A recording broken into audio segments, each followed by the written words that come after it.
ओम आनंदमयोभ्यासात् ओम तमेव समन्वयं प्रकटयति आनंदमयोभ्यासात् इत्यादिना समस्तेन अध्यायेन प्रायेण अन्यत्र प्रसिद्धानां शब्दानां परमात्मने समन्वयः प्रदर्श्यते अस्मिन् पादे. ಪ್ರಾಯೇಣ ಅಂತ ನಾನು 2 ಸರಿ ಓದಿದೆ, ಸುಮ್ಮನೆ ಅಭ್ಯಾಸ ಬಲದಿಂದ ಓದಿದೆ ಅಷ್ಟೇ. ತ್ರಿವಿಕ್ರಮ ಪಂಡಿತರ ತತ್ವ ಪ್ರದೀಪ ನಾವು ನೋಡ್ತಾ ಇದ್ದೀವಿ. ಅವರು ಅದನ್ನ ಪ್ರಾಯೇಣ ಅಂತ ಒಂದೇ ಸರಿ ಇಟ್ಕೊಂಡಿದ್ದಾರೆ ಅನ್ನೋದು ಗೊತ್ತಿರಲಿ. ಅದನ್ನೇ ಇವತ್ತು ನಾವು ನೋಡೋರಿದ್ದೀವಿ.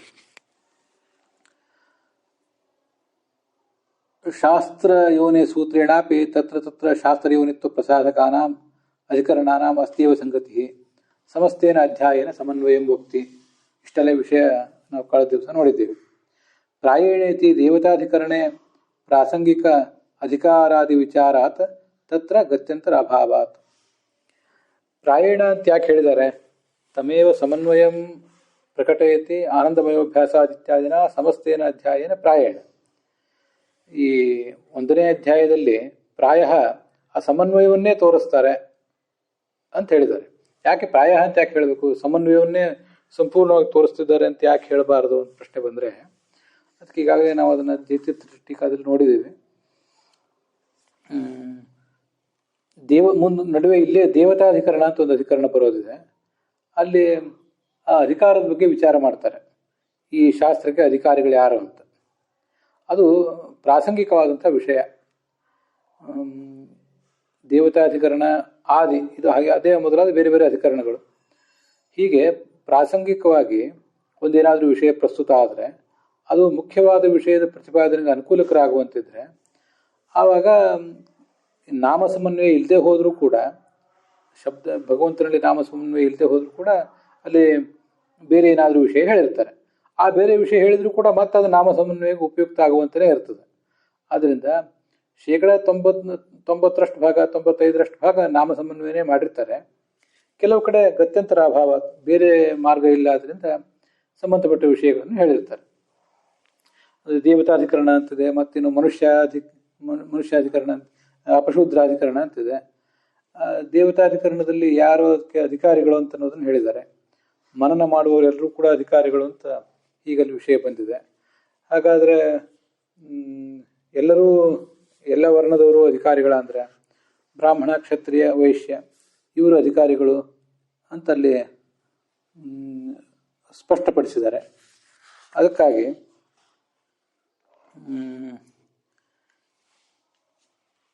ಅವೆರಡು ಅಧಿಕರಣಗಳನ್ನು ಬಿಟ್ಟರೆ ಉಳಿದ ಕಡೆ ನಾಮ ಸಮನ್ವಯ ಇರ್ತದೆ ಅಂತ ತಾತ್ಪರ್ಯ. ಮನುಷ್ಯಾಧಿಕಾರತ್ವಾದಿತಿ ಪೂರ್ವವಚನೇನ ದೇವಾನಾಮಪಿ ಅನಧಿಕಾರ ಇತಿ ಪ್ರಾಪ್ತಂ ತತ್ಪರಿಹಾರಾಯ ದೇವತಾಧಿಕರಣಂ ಅಷ್ಟಸೂತ್ರಂ. ನಾನೀಗ ಓದ್ತಿರುವ ವಾಕ್ಯ ತತ್ವ ಪ್ರದೀಪದ್ದಲ್ಲ.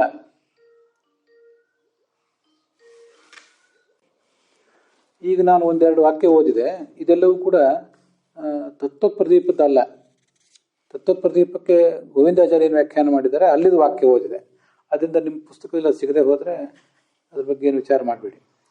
ಪ್ರಾಯೇಣ ಅಂದರೆ ಬಾಹುಲ್ಯನ ಅಂತ ಅರ್ಥ ಬರೀತಾರೆ ಗೋವಿಂದಾಚಾರ್ಯರು. ತೇನ ಕಿಂಚಿತ್ ಅನ್ಯದಪಿ ಸಮನ್ವಯ ಪೂರಕಂ ಪ್ರಸಂಗ ಪ್ರಾಪ್ತಂ ಉಚ್ಯತೆ ಇತ್ಯುಕ್ತಂ ಭವತಿ. ಅನ್ಯತ್ ಬೇರೆ ಏನಾದರೂ ವಿಷಯ ಬಂದಿರಬಹುದು, ಸಮನ್ವಯಕ್ಕೆ ಪೂರಕ ಆಗಿದ್ರೆ ಅದನ್ನು ಹೇಳ್ತೀವಿ. ಅದೇನು ಅಂದರೆ ದೇವತಾಧಿಕರಣ ಅದು ಅಂತ ತ್ರಿವಿಕ್ರಮ ಪಂಡಿತರ ವಾಕ್ಯ. ಮನುಷ್ಯಾಧಿಕಾರತ್ವಾತ್ ಅಂತ ಅಲ್ಲೇ ಹಿಂದೆ ಬಂದಿದೆ. ಮನುಷ್ಯಾಧಿಕಾರತ್ವಾದಿತಿ ಪೂರ್ವವಚನೇನ ದೇವತೆಗಳಿಗೆ ಅಧಿಕಾರ ಇಲ್ಲವಾ ಅಂತ ಪ್ರಶ್ನೆ ಬಂತು. ಆ ಪ್ರಶ್ನೆಗೆ ಉತ್ತರ ರೂಪವಾಗಿ ದೇವತಾಧಿಕರಣಂ ಅಷ್ಟಸೂತ್ರಂ 1ನೇ ಅಧ್ಯಾಯದ 3ನೇ ಪಾದದಲ್ಲಿ 26ನೇ ಸೂತ್ರದಿಂದ ಆರಂಭಿಸಿ 33ನೇ ಸೂತ್ರದವರೆಗೆ 8 ಸೂತ್ರಗಳ ಮೂಲಕ ದೇವತಾಧಿಕರಣ ದೇವತೆಗಳಿಗೂ ಅಧಿಕಾರ ಇದೆ ಅಂತ ಬಂದಿದೆ ಅಂತ ಹೇಳಿತು. ತೇನೇ ಬಹುವಚನೇನ ಶೂದ್ರಾಣಾಮಪ್ಯ ಅಧಿಕಾರ ಇತಿ ಪ್ರಾಪ್ತಂ. ಅದೇ ಮಾತಿನಿಂದ ಹಾಗಾದರೆ ಶೂದ್ರರಿಗೂ ಅಧಿಕಾರ ಇದೆಯಾ ಅಂತ ಪ್ರಶ್ನೆ ಬಂತು. ತತ್ಪರಿಹಾರಾಯ ಅಪಶೂದ್ರಾಧಿಕರಣಂ ಪಂಚಸೂತ್ರಂ. ಶೂದ್ರರಿಗೆ ಅಧಿಕಾರ ಇಲ್ಲ ಅಂತ ಅಪಶೂದ್ರಾಧಿಕರಣ ಹೊರಟಿದೆ. ಅದು 5 ಸೂತ್ರಗಳನ್ನು ಒಳಗೊಂಡಿದೆ. ಅದು 34ರಿಂದ 38 ಸೂತ್ರಗಳ ಸಂಖ್ಯೆ. 34, 35, 36, 37, 38 ಹೀಗೆ ಪ್ರಸಂಗ ಪ್ರಾಪ್ತವಾಗಿ ಬೇರೆಯನ್ನು ಕೂಡ ಹೇಳ್ತಿರ್ತಾರೆ ಅನ್ನೋದು ಗೊತ್ತಿರಬೇಕು ಅಂತ ಅದರ ತಾತ್ಪರ್ಯ. ಗತ್ಯಂತರ ಅಭಾವಾತ್ ಪ್ರಾಯೇಣ ಅನ್ಯತ್ರ ಪ್ರಸಿದ್ಧಾನ. ಈಗ ಮತ್ತೆ ತ್ರಿವಿಕ್ರಮ ಪಂಡಿತರ ವಾಕ್ಯ ಓದ್ತಾ ಇದ್ದೇನೆ. ಪ್ರಾಯೇಣ ಅನ್ಯತ್ರ ಪ್ರಸಿದ್ಧಾನಾಂ ಶಬ್ದಾನಾಂ ಇತ್ತೀಚ ಸಂಬಂಧ. ಇದನ್ನೇ ನೋಡಿ, ಆ ಪ್ರಾಯೇಣ ಅಂತನೋ ಮಾತಿದೆಯಲ್ಲ, ಆ ಪ್ರಾಯೇಣ ಅಂತನ್ನೋದನ್ನ ಎರಡು ಕಡೆ ಹೊಂದಿಸ್ಕೋಬೇಕು. ಈಗ ನಾವು ನೋಡ್ತಿರುವ ಭಾಷ್ಯ ಪಾಠಕ್ಕನುಸಾರವಾಗಿ ಮತ್ತು ಜಯತೀರ್ಥರು ವ್ಯಾಖ್ಯಾನ ಮಾಡೋಕ್ಕನುಸಾರವಾಗಿ ನಮಗಿದು ಗೊತ್ತಿದೆ, ಹಿಂದೆ ನಾವು ನೋಡಿದ್ದೀವಿ. ಈಗ ಇನ್ನೊಂದ್ಸರಿ ನೆನಪು ಮಾಡ್ತಿದ್ದೇನೆ ಅಷ್ಟೇ. ತಮೇವ ಸಮನ್ವಯ ಪ್ರಕಟಯತಿ ಆನಂದಮಯೋಭ್ಯಾಸ ಇತ್ಯಾದಿನ ಸಮಸ್ತೇನ ಅಧ್ಯಾಯೇನ ಪ್ರಾಯೇಣ. ಇಲ್ಲಿಗೊಂದು ಫುಲ್ ಸ್ಟಾಪ್ ಇದೆ. ಅದಾದಮೇಲೆ ಪ್ರಾಯೇಣ ಅನ್ಯತ್ರ ಪ್ರಸಿದ್ಧಾನಾಂ ಶಬ್ದಾನಾಂ ಸಮನ್ವಯ ಪರಮಾತ್ಮನಿ ಪ್ರದರ್ಶತೆ ಅಸ್ಮಿನ್ ಪಾದೆ ಅಂತ ಮುಂದೆ ಮತ್ತೊಂದು ಪ್ರಾಯೇಣ ಅಂತಿದೆ. ಎರಡು ಸರಿ ಪ್ರಾಯೇಣ ಅಂತ ಈಗ ಕಂಡು ಬರ್ತಾ ಇದೆ. ಜಯತೀರ್ಥರಾಗಿ ವ್ಯಾಖ್ಯಾನ ಮಾಡಿದ್ದಾರೆ. ಆದರೆ ತ್ರಿವಿಕ್ರಮ ಪಂಡಿತರು ಹೇಳ್ತಾರೆ, ಅದು ಗೋವಿಂದಾಚಾರ್ಯರು ಅದನ್ನು ಒತ್ತಿ ಹೇಳಿದ್ದಾರೆ, ಪ್ರಾಯೇಣ ಅಂತ ಒಂದೇ ಇರೋದು ಅಂತ. ಪ್ರಾಯೇಣ ಅಂತ ಅನ್ನೋದಕ್ಕೇನೆ ಒಂದನ್ನೇ ಎರಡು ಸರಿ ಇಟ್ಕೋಬೇಕು. ಸಕೃತ್ ಉಚ್ಚರಿತಂ ಅನೇಕೋಪಕಾರಕಂ ತಂತ್ರಂ ಅಂತ ಹೇಳ್ತಾರೆ. ಒಂದು ಸರಿ ಉಚ್ಚರಿಸಲ್ಪಟ್ಟದನ್ನು ಎರಡು ಸರಿ ನಾವು ಅರ್ಥ ಮಾಡಿಕೊಂಡ್ರೆ, ಉಪಯೋಗ ಮಾಡಿಕೊಂಡ್ರೆ ಅದನ್ನು ತಂತ್ರ ಅಂತ ಹೇಳ್ತಾರೆ. ಅದರಿಂದ ನಡುವೆ ಒಂದು ದೇಹಲಿ ದೀಪ ನ್ಯಾಯ, ವಸ್ತ್ರ ಮೇಲೆ ದೀಪ ಇಟ್ಟಂತೆ, ನಡುವೆ ಪ್ರಾಯೇಣ ಅಂತ ಹೇಳಿದರೆ ಅದು ಆ ಕಡೆಗೂ ಉಪಯೋಗ ಆಗ್ತದೆ, ಈ ಕಡೆಗೂ ಉಪಯೋಗ ಆಗ್ತದೆ ಅಂತ ಈಗ ಅದರ ಅರ್ಥ. ಪ್ರಾಯೇಣ ಅನ್ಯತ್ರ ಪ್ರಸಿದ್ಧಾನಾಂ ಅಂತ ಏನು ಮುಂದಿನ ವಾಕ್ಯ ಇದೆ, ಅದಕ್ಕೂ ಕೂಡ ಆ ಸಂಬಂಧ ಇದ್ದೇ ಇದೆ. ಆನಂದ ಅದ್ಯಾಕೆ ಮುಂದೆ ಹಾಗೆ ಅಂತಂದ್ರೆ, ಆನಂದಾದಿ ಗುಣವಾಚಿನ ಆನಂದಮಯಾದಿ ಗುಣಿವಾಚಿನಾಂ ಚ ಶಬ್ದಾನಾಂ ಸಮನ್ವಯ ಸಿದ್ಧ್ಯರ್ಥಂ ಆನಂದಮಯಾಧಿಕರಣೆ ಲಿಂಗ ವಿಚಾರಾತ್ ಇಂದ್ರ ಅಗ್ನ್ಯಾದಿ ಬಹುನಾಂನಾಂ ಸಮನ್ವಯ ಸೌಲಭ್ಯಾಯ ಉತ್ತರೆ ಅಂತಸ್ಥತ್ವ ಲಿಂಗ ವಿಚಾರಾತ್. ಈಗ ಆನಂದಮಯಾದಿ ಶಬ್ದಗಳನ್ನು ಭಗವಂತನನ್ನು ಸಮನ್ವಯ ಮಾಡಿ ತೋರಿಸ್ಬೇಕಾಗಿದೆ. ಆ ಶಬ್ದಗಳು ಏನು ಹೇಳ್ತಿವೆ? ಆನಂದಾದಿ ಗುಣಗಳನ್ನು ಹೇಳುವಂಥ ಕೆಲವು ಶಬ್ದಗಳಿವೆ. ಆನಂದ ಅನ್ನೋದು ಗುಣ, ಆನಂದಮಯ ಅನ್ನೋದು ಗುಣವಾಚಕವಾದ ಶಬ್ದ. ಇಂಥ ಶಬ್ದಗಳಿಗೆ ಭಗವಂತನಲ್ಲಿ ಸಮನ್ವಯ ಮಾಡಿ ತೋರಿಸ್ಬೇಕಾಗಿದೆ. ಯಾಕಂದರೆ ಎರಡೂ ಶಬ್ದಗಳು ಭಗವಂತನಲ್ಲಿ ಕಂಡಿವೆ. ಅನ್ನಮಯ, ಪ್ರಾಣಮಯ, ಮನೋಮಯ, ವಿಜ್ಞಾನಮಯ, ಆನಂದಮಯ ಅಂತ ಮಹಾನಾರಾಯಣ ಉಪನಿಷತ್ತು ಮೊದಲಾದ ಕಡೆ ಆನಂದಮಯ ಶಬ್ದ ಕಂಡಿದೆ. ಸತ್ಯಂ ಜ್ಞಾನಂ ಅನಂತಂ ಬ್ರಹ್ಮ ಮೊದಲಾದ ಕಡೆ ಆನಂದ ಶಬ್ದ ಕಂಡಿದೆ. ಹೀಗೆ ಕಂಡಿರೋದ್ರಿಂದ ಇವೆಲ್ಲ ಶಬ್ದಗಳ ಸಮನ್ವಯ ತೋರಿಸುವುದಕ್ಕಾಗಿ ಆನಂದಮಯಾಧಿಕರಣದಲ್ಲಿ ಲಿಂಗದ ಬಗ್ಗೆ ವಿಚಾರ ಮಾಡಿದ್ದಾರೆ. ಲಿಂಗ ಅಂದರೆ ಆ ಶಬ್ದಗಳ ಪ್ರವೃತ್ತಿ ನಿಮಿತ್ತ, ಶಬ್ದಗಳು ಯಾಕೆ ಯಾವ ಅರ್ಥವನ್ನು ಹೇಳ್ತವೆ ಅಂತನ್ನುವಂಥ ಲಿಂಗ ವಿಚಾರಾತ ಇಂದ್ರಾಜ್ಞಾದಿ ಬಹುನಾಂನಾಂ ಬಹುನಾಂನಾಂ ಸಮನ್ವಯ ಸೌಲಭ್ಯಾಯ. ಈ ಆನಂದಮಯಾದಿ ಶಬ್ದ, ಆನಂದ ಶಬ್ದ ಇತ್ಯಾದಿಗಳನ್ನು ಸಮನ್ವಯ ಮಾಡುವ ಪ್ರಸಂಗದಲ್ಲೇ ಇಂದ್ರ, ಅಗ್ನಿ ಮೊದಲಾದ ಶಬ್ದಗಳ ಸಮನ್ವಯ ಮಾಡಲಿಕ್ಕೆ ಅನುಕೂಲ ಆಗುವ ಒಂದು ವಿಷಯವನ್ನು ಹೇಳ್ತಾರೆ. ಅದು ಉತ್ತರೇ ಗ್ರಂಥೆ ಅಂತಸ್ಥತ್ವ ಲಿಂಗ ವಿಚಾರ. ಮುಂದೆ ಒಂದು ಕಡೆ ಅಂತಸ್ಥತ್ವ ಲಿಂಗವನ್ನು ಹೇಳ್ತಾರೆ. ಆ ಅಂತಸ್ಥತ್ವ ಲಿಂಗವನ್ನು ಹೇಳುವುದು ಯಾಕೆ? ಅದು ನೇರವಾಗಿ ಆನಂದಮಯ ಅನ್ನೋ ಶಬ್ದಕ್ಕೆ ಸಂಬಂಧಿಸಿದ್ದಲ್ಲ, ಆದರೆ ಇದಕ್ಕದು ಪೂರಕ. ಅದು ಅಂತಸ್ಥತ್ವಾಧಿಕರಣ ಅಂದರೆ ಯಾವುದು ಅಂದರೆ, ಈ ಆನಂದಮಯಾಧಿಕರಣದ ನಂತರ ಬರುವುದೇ ಅಂತಸ್ಥತ್ವಾಧಿಕರಣ. ಆನಂದಮಯಾಧಿಕರಣದಲ್ಲಿ ಅಸ್ಮಿನ್ ಅಸ್ತಿ ಚ ತದ್ಯೋಗಂ ಶಾಸ್ತಿ ಅಂತ ಕೊನೆಯ ಸೂತ್ರ. ಒಟ್ಟು 9 ಸೂತ್ರಗಳಿವೆ ಆನಂದಮಯಾಧಿಕರಣದಲ್ಲಿ. ಅದಾದಮೇಲೆ ಅಂತಸ್ಥ ಧರ್ಮೋಪದೇಶ ಅಂತ ಸೂತ್ರ ಇದೆ. ಅದು 1ನೇ ಅಧ್ಯಾಯದ 1ನೇ ಪಾದದ 20ನೇ ಸೂತ್ರ. ಆ ಸೂತ್ರ ಯಾಕೆ ಹೊರಟಿದೆ ಅಂದರೆ, ಅಲ್ಲಿ ಹೀಗೊಂದು ಪ್ರಶ್ನೆ ಇದೆ. ಆ ಪ್ರಶ್ನೆಗೆ ಉತ್ತರ ರೂಪವಾಗಿ ಆ ಸೂತ್ರ ಹೊರಟಿದೆ. ಅದೃಶ್ಯತ್ವ ಅನ್ನುವಂಥ ಒಂದು ಗುಣ, ಈ ಅದೃಶ್ಯತ್ವ ಅಂತನ್ನುವಂಥ ಗುಣ ಶರೀರದ ಅಂತಸ್ಥನಾದವನು, ಅವನಿಗೆ ವರ್ಣನೆ ಮಾಡಿದ್ದಾರೆ. ಯಾರು ಆ ಶರೀರ ಅಂತಸ್ಥ? ಅದನ್ನು ವಿಚಾರ ಮಾಡಬೇಕು. ಮುಂದೆ ಈ ಸೂತ್ರದ ಪಾಠಕ್ರಮದಿಂದ ಈ ಸೂತ್ರ ಬಂದಾಗ ಅಲ್ಲಿ ವಿಸ್ತಾರವಾಗಿ ಹೇಳ್ತೇನೆ. ಈಗ ಅಂತಸ್ಥತ್ವ ಲಿಂಗ ವಿಚಾರ ಅಂತ ತ್ರಿವಿಕ್ರಮ ಪಂಡಿತರು ನೆನಪು ಮಾಡ್ಕೊಂಡಿರೋದ್ರಿಂದ ಮುಂದಿಂದು ಸ್ವಲ್ಪ ನೆನಪು ಮಾಡ್ಕೊಂಡು ಈಗ ಹೇಳ್ತಾ ಇದ್ದೇನೆ ಅಷ್ಟೇ. ಹೃದಯ ಗುಹೆಯೊಳಗಿದ್ದಾನೆ, ಜಗತ್ಕರ್ತೃ ಆಗಿದ್ದಾನೆ, ಚಂದ್ರನೊಳಗೂ ಸ್ವೇಚ್ಛೆಯಿಂದ ಸಂಚಾರ ಮಾಡ್ತಾನೆ. ಅವನನ್ನು ತಮ್ಮ ಹೃದಯದೊಳಗಿದ್ರೂ ಕೂಡ ದೇವತೆಗಳು ತಿಳಿತಾ ಇಲ್ಲ ಅಂತ ಒಂದು ಕಡೆ ಒಂದು ವೇದವಾಕ್ಯ ಇದೆ. ಅಂತಃ ಪ್ರವಿಷ್ಟಂ ಕರ್ತಾರಮೇತಂ ಅಂತಶ್ಚಂದ್ರ ಮನಸಿ ಮನಸಾಚರಂತಂ ಸಹೈವ ಸಂತಂ ನ ವಿಜಾನಂತಿ ದೇವಾಹ ಅಂತ ಹೀಗೆ ಬಂದಿದೆ ತೈತ್ರಿಯ ಆರಣ್ಯಕದಲ್ಲಿ. ಅಲ್ಲಿ ಯಾರವನು ಆ ಒಳಗಿರುವವನು ಅಂದರೆ, ಅಲ್ಲೇ ಮುಂದೆ ತೈತ್ರಿಯ ಆರಣ್ಯಕದಲ್ಲಿ ಮತ್ತೊಂದೆರಡು ವಾಕ್ಯ ಮುಂದೆ ಹೋದೆ. ಇಂದ್ರೋ ರಾಜ ಅಂತ ಬಂದಿದೆ. ಇಂದ್ರ ರಾಜ ಇಂದ್ರ ಅಂತ ಬಂದಿದೆ. ಆದ್ದರಿಂದ ಹೃದಯದೊಳಗಿರುವಂಥವನು ಇಂದ್ರ ಅಂತ ಬಂತು, ನಮಗೆ ಸಂಶಯ ಬಂತು.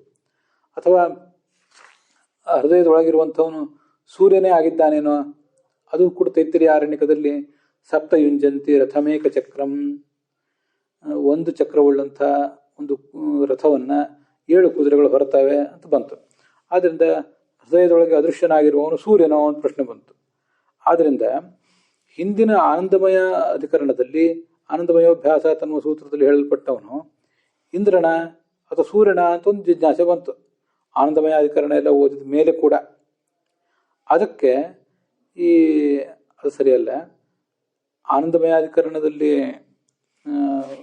ಈ ಮುಂದೆ ಈ ಉಪನಿಷತ್ತುಗಳಲ್ಲಿ ಅಂತಸ್ಥತ್ವ ಅಂತನ್ನುವಂಥ ಒಂದು ಗುಣ ಇದೆ. ಅಂತಸ್ಥಧರ್ಮೋಪದೇಶಾತ್, ಒಳಗಿರುವವನೇ, ಹೃದಯದೊಳಗಿರುವವನೇ ಈ ಆನಂದಮಯ ಆಗಬೇಕು, ಸೂರ್ಯಚಂದ್ರರಲ್ಲ. ಯಾಕೆಂದರೆ ಅಂತಃಸಮುದ್ರೇ ಮನಸಾಚರಂತಂ ಬ್ರಹ್ಮಾನ್ವಿಂದ ದಶಹೋತಾರ ಮರಣೆ ಅಂತ ಇದು ಕೂಡ ತೈತ್ತಿರೀಯ ಆರಣ್ಯಕದಲ್ಲೇ ಬಂದದ್ದು. ಅಂತಃಸಮುದ್ರೆ, ಸಮುದ್ರದೊಳಗಿದ್ದಾನೆ. ಮತ್ತೆ ಅಂಥವನನ್ನು ಚತುರ್ಮುಖ ಬ್ರಹ್ಮ ತಿಳಿದ. ಪ್ರಳಯಕಾಲದ ಕ್ಷೀರ ಸಮುದ್ರ, ಆ ಸಮುದ್ರದ ನೀರಿನಲ್ಲಿ ಸ್ವೇಚ್ಛೆಯಿಂದ ವಿಹಾರ ಮಾಡ್ತಾ ಇದ್ದಾನೆ ಈ ಒಬ್ಬ ವ್ಯಕ್ತಿ. ಅವನು ನಮ್ಮ 5 ಜ್ಞಾನೇಂದ್ರಿಯ ಮತ್ತು 5 ಕರ್ಮೇಂದ್ರಿಯಗಳಿಗೆ ವಿಷಯಗಳನ್ನು ಕೊಡ್ತಾ ಇದ್ದಾನೆ ಅಂತ ಹೀಗೆಲ್ಲ ಬಂದಿದೆ.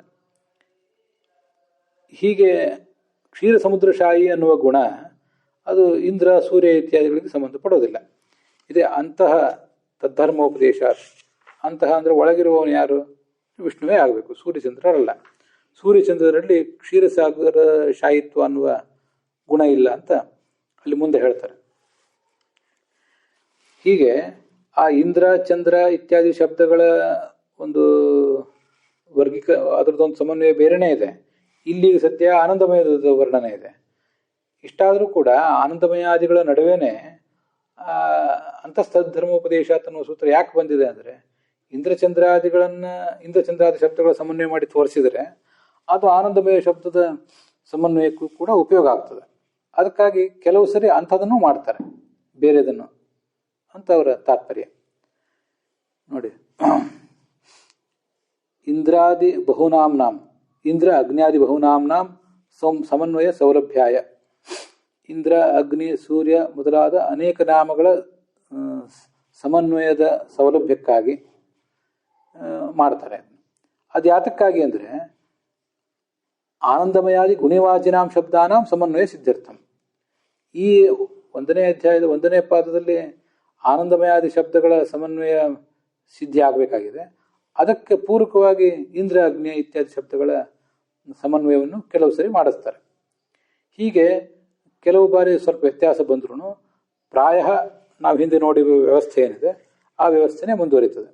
ಅನ್ಯತ್ರ ಪ್ರಸಿದ್ಧವಾದ ನಾಮಪಾದಗಳು, ಅನ್ಯತ್ರ ಪ್ರಸಿದ್ಧವಾದ ನಾಮ ಶಬ್ದಗಳ ಸಮನ್ವಯ ಮೊದಲ ಪಾದದಲ್ಲಿ, ಅನ್ಯತ್ರ ಪ್ರಸಿದ್ಧವಾದ ಲಿಂಗಪಾದಗಳ ಸಮನ್ವಯ 2ನೇ ಪಾದದಲ್ಲಿ, ಉಭಯತ್ರ ಪ್ರಸಿದ್ಧವಾದ ನಾಮಲಿಂಗಗಳ ಸಮನ್ವಯ 3ನೇ ಪಾದದಲ್ಲಿ ಅಂತ ಹೀಗೆ ಮುಂದುವರಿತದೆ ಅಂತ ಅದರ ಅರ್ಥ. ಟೀಕಾದಲ್ಲಿ, ಜೈತೀರ್ಥ ಟೀಕಾದಲ್ಲಿ ನೋಡಿದ್ದೀವಿ, ಕೆಲವನ್ನ ಎಕ್ಸ್ಟ್ರಾ ವಿಷಯ ಹೇಳ್ತಾರೆ ತ್ರಿವಿಕ್ರಮ ಪಂಡಿತರು. ಅದಕ್ಕಾಗಿ ಅದನ್ನು ತಿಳ್ಕೊಬೇಕಷ್ಟೆ. ತಸ್ಮಾತ್ ಪ್ರಾಯೇಣ ಅನ್ಯತ್ರ ಪ್ರಸಿದ್ಧಾನಾಂ ನಾಮಶಬ್ದಾನಾಂ ಬ್ರಹ್ಮಣಿ ಸಮನ್ವಯ ಮುಕ್ತಿ ಅಸ್ಮಿನ್ ಪಾದೆ. ಈ ಮೊದಲ ಪಾದದಲ್ಲಿ ಅನ್ಯತ್ರ ಪ್ರಸಿದ್ಧವಾದ ನಾಮಾತ್ಮಕ ಶಬ್ದಗಳ ಸಮನ್ವಯವನ್ನು ತಿಳಿಸ್ತಾ ಇದ್ದಾರೆ. ಇದು ಪ್ರಾಯ ತಿಳಿಸ್ತಾರೆ. ಸ್ವಲ್ಪ ಏನಾದರೂ ಬೇರೆ ಬಂದರೆ ಅದಕ್ಕೆ ಪೂರಕವಾದಂಥ ಉದ್ದೇಶ ಇರ್ತದೆ. ಆದ್ದರಿಂದ ಆ ಪಾದದ ಮೂಲ ಉದ್ದೇಶಕ್ಕೇನು ಭಂಗ ಇಲ್ಲ ಅಂತ ಅಭಿಪ್ರಾಯ ಹೇಳ್ತೇನೆ. ಮಧ್ಯಗತತೆಯ ಪ್ರಾಯಣೇತಿ ದೆಹಲಿ ದೀಪೋ ಅಯಂ ಇತ್ಯಾಹ. ಹೊಸ್ತಿರ ಮೇಲೆ ದೀಪ ಇಟ್ಟರೆ 2 ಕಡೆ ಹೇಗೆ ಬೆಳಕು ಬರ್ತದೋ ಹಾಗೆ ದೆಹಲಿ ದೀಪ ನ್ಯಾಯದಿಂದ ಪ್ರಾಯಣ ಅಂತ ಅನ್ನೋದು ಮಧ್ಯದಲ್ಲಿದೆ. ಪ್ರಾಯೇಣ ಅನ್ಯತ್ರ ಪ್ರಸಿದ್ಧಾನಾಂ ಶಬ್ದಾನಾಂ ಇತ್ಯಚ ಸಂಬಂಧ. ಪ್ರಾಯೇಣ ಸಮನ್ವಯಂ ಭಕ್ತಿ, ಪ್ರಾಯೇಣ ಅನ್ಯತ್ರ ಪ್ರಸಿದ್ಧಾನಾಂ ಅಂತ ಹೀಗೆ 2 ಥರ ಇಟ್ಕೋಬೇಕು. ಏತೇನ ಪ್ರಾಯೇಣ ದ್ವಿಃ ಪಠಂತಹ ಸ್ವಯಂ ಅನವಗತ ಪ್ರಾಚೀನ ಸಂಪ್ರದಾಯ ಶೋಚ್ಯಾ ಏವ. ಪ್ರಾಯೇಣ ಅಂತ 2 ಸಾರಿ ಭಾಷ್ಯವಾಕ್ಯವನ್ನು ಇಟ್ಕೊಂಡು 2 ಸರಿ ಭಾಷ್ಯವಾಕ್ಯಕ್ಕೆ ವ್ಯಾಖ್ಯಾನ ಮಾಡಿದಂಥವರೆಲ್ಲರೂ ಕೂಡ ಜಯತೀರ್ಥರನ್ನು ಹಿಡಿದು ಅವರೆಲ್ಲರೂ ಅನವಗತ ಪ್ರಾಚೀನ ಸಂಪ್ರದಾಯವೇ ಅವ್ರಿಗೆ ಗೊತ್ತಿಲ್ಲ, ಅವ್ರ ಬಗ್ಗೆ ನಾವು ಕನಿಕರ ಪಡಬೇಕು ಅಂತ ಗೋವಿಂದಾಚಾರ್ಯ ಮಾತಾಡಿದ್ದಾರೆ. ಇಂಥದ್ರ ಬಗ್ಗೆ ನಂದು ವಿರೋಧ ಇದೆ. ಜಯತೀರ್ಥರು 2 ಬಾರಿ ಇಟ್ಕೊಂಡಿರ್ಬೋದು, ತ್ರಿವಿಕ್ರಮ ಪಂಡಿತರು 1 ಬಾರಿ ಇಟ್ಕೊಂಡಿರ್ಬೋದು. ಶೋಚ್ಯ ಅಂತ ಹೀಗೆಲ್ಲ ಮಾತಾಡೋದು ಯಾರ ಬಗ್ಗೆನೂ ಕೂಡ ಅದು ಉಚಿತ ಅಲ್ಲ. ಧ್ವನಿ ಮುದ್ರಣದಲ್ಲೇ ಹೇಳ್ತಿದ್ದೇನೆ, ಇಲ್ಲಿ ಯಾರು ಶೋಚ್ಯರು, ಇವ್ರ ಬಗ್ಗೆ ಕನಿಕರ ಪಡಬೇಕು, ಇವ್ರಿಗೆ ಗೊತ್ತಾಗಿಲ್ಲ ಏನು, ಇದೆಲ್ಲ ಬಹಳ ಸಣ್ಣ ಮಾತಾಗ್ತದೆ. ಮುಂದೆ ದ್ವಿತೀಯ ಪಾದದ ಬಗ್ಗೆ ಹೇಳ್ತಾರೆ. ಬ್ರಹ್ಮಣಿ ವೃತ್ತಿ ಹೇತೂನಾಂ ವಿದ್ಯಮಾನತ್ವಾತ್ ಯೋಗ ವೃತ್ತಿಯ ವೈದಿಕ ಪ್ರಯೋಗಾತ್ ಬಾಹುಲ್ಯಾತ್ ವಿದ್ವದ್ರೂಢ್ಯಾಚ ಏವಂ ಪ್ರಥಮ ಪಾದೇ ಸಾಧಿತೆ ಅಪಿ ಅನ್ಯತ್ರ ಪ್ರಸಿದ್ಧಲಿಂಗೇಭ್ಯಃ ಬ್ರಹ್ಮಣಿ ಸಮನ್ವಯ ಪ್ರದರ್ಶನೇನ ಪೂರ್ವೋಕ್ತೌ ನಾಂ ರೂಢಿಯೋಗ, ನಾನು ವಾಕ್ಯ ವ್ಯತ್ಯಾಸ ಮಾಡಿ ಓದಿದೆ, ಸಾಧಿತೇಪಿ ಅನ್ಯತ್ರ ಪ್ರಸಿದ್ಧೇಭ್ಯಃ ಸಾವಕಾಶತ್ವಂ ಶ್ರುತೀನಾಂ ಸ್ಯಾತ್ ಇತಿ ಲಿಂಗರೂಪಾಣಾಂ ದ್ವಿತೀಯೇ ಪ್ರದರ್ಶ್ಯತೆ. ದ್ವಿತೀಯ ಪಾದದಲ್ಲಿ ಅನ್ಯತ್ರ ಪ್ರಸಿದ್ಧವಾದ ಲಿಂಗಾತ್ಮಕ ಶಬ್ದಗಳ ಸಮನ್ವಯವನ್ನು ಮಾಡಿ ತೋರಿಸ್ತಾರೆ. ಬ್ರಹ್ಮಣಿ ವೃತ್ತಿ ಹೇತುನಾಂ, ವೃತ್ತಿ ಅಂದರೆ ಲಕ್ಷಣ ಮತ್ತು ಶಕ್ತಿ ಇವೆರಡನ್ನು ಸೇರಿ ವೃತ್ತಿ ಅಂತಾರೆ. ಅಂತೂ ಬ್ರಹ್ಮನನ್ನು ಪ್ರತಿಪಾದನೆ ಮಾಡಲಿಕ್ಕೆ ಬೇಕಾಗಿರುವಂಥ ಒಂದು ಮಾರ್ಗ ಅದು. ಅದಕ್ಕೆ ಕಾರಣವಾದಂಥ ಅನೇಕ ಅಂಶಗಳೇನಿರ್ತವೆ ಅವೆಲ್ಲವೂ ಕೂಡ ಬ್ರಹ್ಮನಲ್ಲಿದೆ. ಬ್ರಹ್ಮನಲ್ಲಿ ಆ ಶಬ್ದಗಳನ್ನು ಸಮನ್ವಯ ಮಾಡಲಿಕ್ಕೆ ಬೇಕಾದ ಎಲ್ಲ ಕಾರಣಗಳು ಕೂಡ ಇರ್ತವೆ. ಆದ್ದರಿಂದ ಯೋಗವೃತ್ಯ, ಯೋಗದ ಮೂಲಕ, ಯೋಗ ಅಂದರೆ ಏನು ಹಿಂದೆ ಹೇಳಿದ್ದೆ, ಈ ಶಬ್ದ ಮತ್ತು ಅರ್ಥಗಳ ನಡುವಿನ ಸಂಬಂಧ, ವಿಶೇಷತಃ ಧಾತು ಮತ್ತು ಪ್ರತ್ಯಯಗಳ ಬಲದಿಂದ ಲಬ್ಧವಾದ ಅರ್ಥಕ್ಕೆ ಯೋಗ ಅಂತಂತಾರೆ. ವೈದಿಕ ಪ್ರಯೋಗ ಬಾಹುಲ್ಯಾತ್, ವೈದಿಕ ಪ್ರಯೋಗಗಳು ಪರಮಾತ್ಮನ ಬಗ್ಗೆ ಇವೆಯೋ, ಹೆಚ್ಚು ವೈದಿಕ ಪ್ರಯೋಗಗಳು ಪರಮಾತ್ಮನ ಸರ್ವೋತ್ತಮ, ವಿಷ್ಣುವಿನ ಸರ್ವೋತ್ತಮತ್ವವನ್ನು ಸಮರ್ಥನೆ ಮಾಡ್ತಾವೋ ಅಥವಾ ಬೇರೆಯವ್ರನ್ನ ಸಮರ್ಥನೆ ಮಾಡ್ತಾವೋ ಅಂತೆಲ್ಲ ನಾವು ನೋಡಬೇಕಾಗ್ತದೆ. ಅದಲ್ಲದೆ ವಿದ್ವದ್ ರೂಢಿಯನ್ನು ನೋಡಬೇಕಾಗ್ತದೆ. ಅವಿದ್ವದ್ ರೂಢಿಯು ಅಜ್ಞಾನಿಗಳಾದವರ ರೂಢಿಯನ್ನು ನೋಡಿ ಉಪಯೋಗ ಇಲ್ಲ. ವಿದ್ವಾಂಸರಾದವರು ಯಾವ ಶಬ್ದವನ್ನು ಎಲ್ಲಿ ಹೆಚ್ಚು ಬಳಕೆ ಮಾಡ್ತಾರೆ, ರೂಢಿ ಅದನ್ನು ಗಮನಿಸಬೇಕು, ಯೋಗವನ್ನು ಗಮನಿಸಬೇಕು, ವೈದಿಕ ಪ್ರಯೋಗಗಳನ್ನು ಗಮನಿಸಬೇಕು. ರೂಢ್ಯಾಚ ಏವಂ ಪ್ರಥಮ ಪಾದೇ ಸಾಧಿತೇಪಿ, ಮೊದಲ ಪಾದದಲ್ಲಿ ಹೀಗೆ ಸಾಧನೆ ಮಾಡಿ ಆದ ಮೇಲೆ ಕೂಡ ಅನ್ಯತ್ರ ಪ್ರಸಿದ್ಧೇಭ್ಯ ಸಾವಕಾಶತ್ವಂ ಶ್ರುತೀನಾಂ ಸ್ಯಾತ್, ಅನ್ಯತ್ರ ಪ್ರಸಿದ್ಧವಾದ ಶಬ್ದಗಳೇನಿವೆ, ಅನ್ಯತ್ರ ಪ್ರಸಿದ್ಧ ಲಿಂಗೇಭ್ಯ ಅಂತಿದೆ, ಹೌದು, ಅನ್ಯತ್ರ ಪ್ರಸಿದ್ಧವಾದ ಲಿಂಗಾತ್ಮಕ ಶಬ್ದಗಳೇನಿವೆ ಅವುಗಳು ಸಾವಕಾಶ ಆಗಿರಬಹುದು, ಅಂದರೆ ಬೇರೆಯವರನ್ನು ಪ್ರತಿಪಾದನೆ ಮಾಡುವ ಒಂದು ಅವಕಾಶವನ್ನು ಪಡೆಯಬಹುದು. ಇದು ಶ್ರುತೀನಾಂ ಸ್ಯಾತ್, ವೇದಗಳಿಗೆ ಹೀಗೆ ಬರಬಹುದು ಇತಿ. ಈ ಒಂದು ಸಮಸ್ಯೆ ಬಂದಾಗ ಲಿಂಗರೂಪಾಣ ದ್ವಿತೀಯ ಪ್ರದರ್ಶತೆ, ಲಿಂಗರೂಪಗಳು ಅಂದರೆ ಲಿಂಗಾತ್ಮಕವಾದ ಶಬ್ದಗಳು, ಅವುಗಳನ್ನು ದ್ವಿತೀಯ ಅಧ್ಯಾಯದಲ್ಲಿ ಸಮರ್ಥನೆ ಮಾಡಿ ತೋರಿಸ್ತಾರೆ. ಈ ಅನ್ಯತ್ರ ಪ್ರಸಿದ್ಧವಾದ ಲಿಂಗಾತ್ಮಕ ಶಬ್ದಗಳ ಸಮನ್ವಯ ದ್ವಿತೀಯ ಪಾದದಲ್ಲಿ ನಡೀತದೆ. ತತಶ್ಚ ಅನ್ಯತ್ರ ಪ್ರಸಿದ್ಧತ್ವೇನ ಪ್ರತೀಯಮಾನಾನಾಂ ಲಿಂಗಾನಾಂ ಬ್ರಹ್ಮಣಿ ಸಮನ್ವಯ ಪ್ರದರ್ಶನೇನ ಪೂರ್ವೋಕ್ತೌ ನಾಂ ರೂಢಿಯೋಗವು ಬಲಿಷ್ಠವು ಭವತಃ. ಅದರಿಂದ ಏನಾಗ್ತದೆ ಅಂದರೆ ಅನ್ಯತ್ರ ಪ್ರಸಿದ್ಧತ್ವೇನ ಪ್ರತೀಯಮಾನಾನಾಂ, ನಮ್ಮ ಅಲ್ಪದೃಷ್ಟಿಗೆ ಕೆಲವು ಶಬ್ದಗಳು ಬೇರೆ ಯಾರಲ್ಲೋ ಪ್ರಸಿದ್ಧ ಆಗಿರುವಂತೆ ಕಾಣಿಸ್ತಿರ್ಬೋದು. ಅಂಥ ಈ ಲಿಂಗಾತ್ಮಕ ಶಬ್ದಗಳೇನಿವೆ ಅವುಗಳನ್ನೆಲ್ಲ ನಾವು ಬ್ರಹ್ಮನಲ್ಲಿ ಹೇಗೆ ಸಮನ್ವಯ ಕಾಣ್ತವೆ ಅಂತ ತೋರಿಸಿಕೊಟ್ಟಾಗ ಈ ನಾಮಗಳಿಗೆ ಸಂಬಂಧಪಟ್ಟಂತೆ, ಎಲ್ಲ ಶಬ್ದಗಳಿಗೆ ಸಂಬಂಧಪಟ್ಟಂತೆ ರೂಢಿ, ಯೋಗ ಇವೆರಡೂ ಕೂಡ ಬಲಿಷ್ಠ, ಎರಡನ್ನೂ ಪರಿಗಣನೆ ಮಾಡಬೇಕು. ಅದರಲ್ಲೂ ಕೂಡ ವಿದ್ವದ್ ರೂಢಿ, ಮಹಾಯೋಗ ಅವು ಬಲಿಷ್ಠ ಅಂತ ತಿಳ್ಕೊಳ್ಬೇಕು ಅಂತ ಅದರ ಅರ್ಥ. ಅಲ್ಲಿಗೆ ಇವತ್ತಿನ ಈ ಭಾಗ ಸಮಾಪ್ತ ಆಗಿದೆ.